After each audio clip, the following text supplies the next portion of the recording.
Assalamualaikum warahmatullahi wabarakatuh. Selamat pagi, salam sejahtera bagi kita semua. Perkenalkan, nama saya Pramesti Mayaza Budiman, NIM 140141924.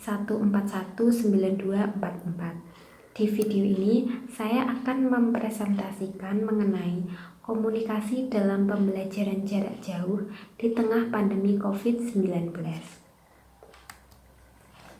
Pengertian komunikasi. Evans M. Rogers mendefinisikan komunikasi sebagai proses yang di dalamnya terdapat suatu gagasan yang dikirimkan dari sumber kepada penerima dengan tujuan untuk merubah perilakunya.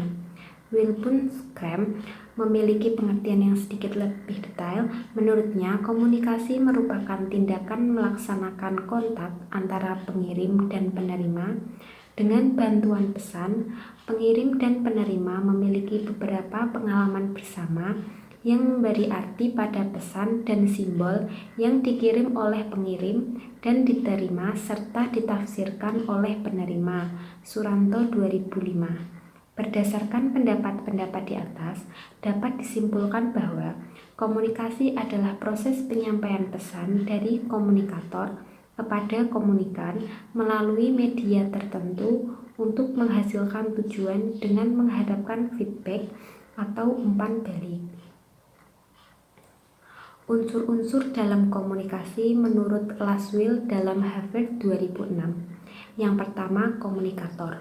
Komunikator merupakan sumber dan pengirim pesan. Kredibilitas komunikator yang membuat komunikan percaya terhadap isi pesan sangat berpengaruh terhadap keberhasilan komunikasi. Yang kedua adalah pesan atau message. Pesan harus memiliki daya tarik tersendiri, sesuai dengan kebutuhan penerima pesan, adanya kesamaan pengalaman tentang pesan, dan ada peran pesan dalam memenuhi kebutuhan penerima. Yang ketiga, media atau channel. Sistem penyampaian berkaitan dengan metode dan media. Metode dan media yang digunakan dalam proses komunikasi harus disesuaikan dengan kondisi atau karakteristik penerima pesan. Yang keempat adalah komunikan. Agar komunikasi berjalan lancar, komunikan harus mampu menafsirkan pesan, sadar bahwa pesan sesuai dengan kebutuhannya, dan harus ada perhatian terhadap pesan yang diterima. Yang kelima adalah efek atau impact. Terjadinya efek dalam suatu proses komunikasi dalam pembelajaran sangat tergantung dari fasilitator dalam penyampaian materi serta kebutuhan peserta dalam materi yang disampaikan. Pengertian pembelajaran jarak jauh. Pembelajaran jarak jauh adalah sekumpulan metode pengajaran di mana aktivitas pengajaran dilaksanakan secara terpisah dari aktivitas belajar. Menurut Dohmen 1967 mengemukakan bahwa pembelajaran jarak jauh adalah suatu bentuk pembelajaran mandiri yang terorganisasi secara sistematis yang dilakukan oleh sekelompok tenaga pengajar yang memiliki tanggung jawab yang berbeda. Manfaat pembelajaran jarak jauh. Yang pertama, tersedianya fasilitas e-moderating di mana pendidik dan peserta didik dapat berkomunikasi secara mudah melalui fasilitas internet tanpa dibatasi oleh jarak, tempat, dan waktu. Yang kedua, peserta didik dapat belajar atau mereview bahan pelajaran setiap saat dan di mana saja kalau diperlukan. Yang ketiga, bila peserta didik memerlukan tambahan informasi yang berkaitan dengan bahan yang dipelajarinya, ia dapat melakukan akses di internet secara mudah. Yang keempat, baik pendidik maupun peserta didik dapat melakukan diskusi melalui internet yang dapat diikuti dengan jumlah peserta yang banyak, sehingga menambah ilmu pengetahuan dan wawasan yang lebih luas. Yang kelima, berubahnya peran peserta didik dari yang biasanya pasif menjadi aktif dan lebih mandiri. Komunikasi dalam pembelajaran jarak jauh. Komunikasi yang berlangsung pada sistem pembelajaran ini bersifat komunikasi tidak langsung, yang artinya proses pembelajaran dilakukan dengan perantaraan dalam bentuk media cetak maupun multimedia yang dirancang khusus.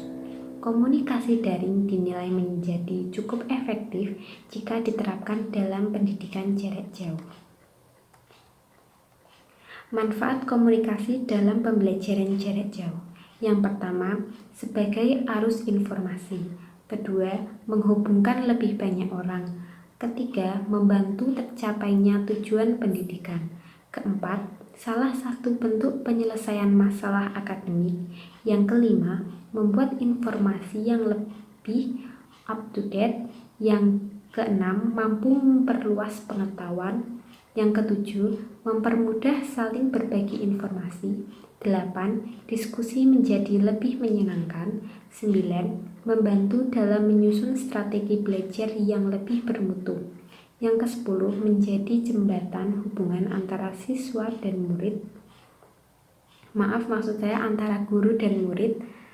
Yang ke-11, membantu menciptakan iklim edukatif. 12. Membantu proses belajar lebih efektif. 13. Meningkatkan minat belajar para siswa. Komunikasi yang efektif dalam pembelajaran jarak jauh masa pandemi COVID-19.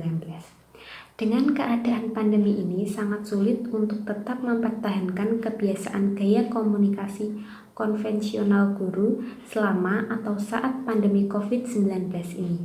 Komunikasi yang dipakai tentunya yang bersifat jarak jauh atau dikenal sebagai komunikasi daring.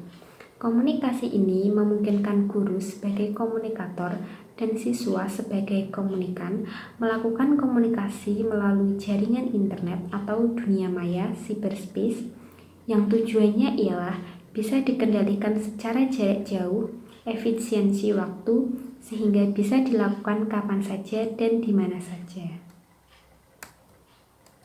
Ada dua jenis komunikasi daring bisa dilakukan oleh guru dan siswa.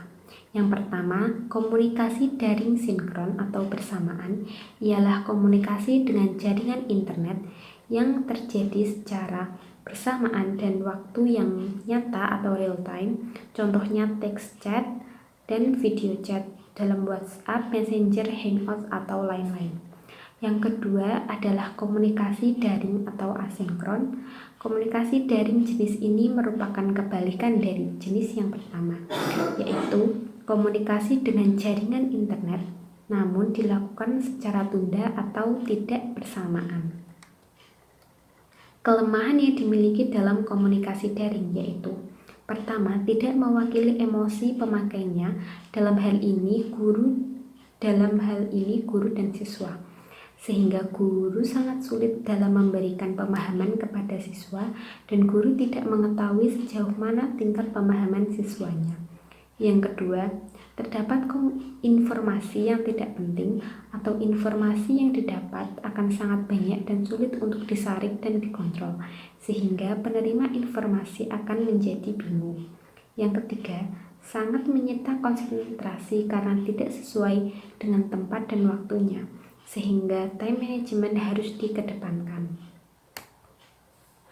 Agar kendala-kendala tersebut tidak terjadi, terdapat beberapa unsur yang perlu diperhatikan dalam menjalin komunikasi saat pembelajaran daring. Yang pertama, membuat aturan kelas daring, termasuk waktu dan aplikasi yang akan digunakan. Yang kedua, membangun suasana yang baik dalam berdiskusi dalam kelas daring, walaupun agak susah dilakukan. Namun usahakan diskusi dilakukan baik secara sinkron atau asinkron, jangan sampai siswa yang bertanya atau membutuhkan penguatan tidak dilayani. Yang ketiga, walaupun dalam pembelajaran daring, guru semestinya tetap menggunakan ekspresi-ekspresi verbal maupun nonverbal dalam bentuk feedback, reward, atau punishment. Di sini bisa menggunakan emoticon, stiker, atau kalimat-kalimat yang dapat memotivasi siswa. Yang keempat, guru harus mampu mengaitkan materi dengan situasi terkini atau kekinian, sehingga akan mudah dipahami oleh siswa. Yang kelima, menggunakan video atau animasi yang mendukung materi sehingga tidak membosankan. Selain 5 unsur tersebut, terdapat beberapa hal yang perlu diperhatikan oleh guru dalam pembelajaran daring, yaitu yang pertama, menggunakan bahasa yang simpel, mudah dipahami, dan juga dapat memotivasi psikis siswa. Yang kedua, guru harus mampu memahami kondisi atau keadaan siswanya. Yang ketiga, makna cari pesan atau informasi haruslah jelas dan bermanfaat. Yang keempat, guru harus mampu menanamkan sifat respek dan saling menolong apabila ada siswa lain yang mengalami kesulitan. Bisa saja dalam situasi ini siswa yang menolong guru dalam berbagai hal, misalnya kesulitan dalam menggunakan aplikasi tertentu. Yang kelima, guru juga harus menanamkan jiwa demokratis kepada siswanya. Demokratis ditunjukkan dengan memberikan kebebasan, saling memberikan masukan selama pembelajaran daring, saling mendengar atau mengerti dengan keadaan dan mampu memberikan solusi dari setiap masalah yang dialami dalam pembelajaran daring saat pandemi COVID-19 ini. Kesimpulan dari presentasi hari ini, proses komunikasi yang terjadi dalam pembelajaran harus berjalan dengan efektif dan efisien. Efektivitas pembelajaran dapat diukur dari tercapainya tujuan pembelajaran oleh siswa. Berhasil atau tidaknya sebuah proses pembelajaran bisa tergantung pada efektif tidaknya komunikasi antara guru dan siswa. Pembelajaran jarak jauh adalah sekumpulan metode pengajaran di mana aktivitas pengajaran dilaksanakan secara terpisah dari aktivitas belajar. Dengan keadaan pandemi ini, sangat sulit untuk tetap mempertahankan kebiasaan gaya komunikasi guru konvensional selama atau saat pandemi COVID-19 ini. Komunikasi yang dipakai tentunya yang bersifat jarak jauh. Dalam hal ini dikenal sebagai komunikasi daring. Komunikasi daring dinilai menjadi cukup efektif jika diterapkan dalam pendidikan jarak jauh. Menggunakan komunikasi daring memiliki beberapa manfaat jika diimplementasikan pada pembelajaran jarak jauh. Nah, itu tadi presentasi dari saya. Kurang lebihnya mohon maaf. Wassalamualaikum warahmatullahi wabarakatuh.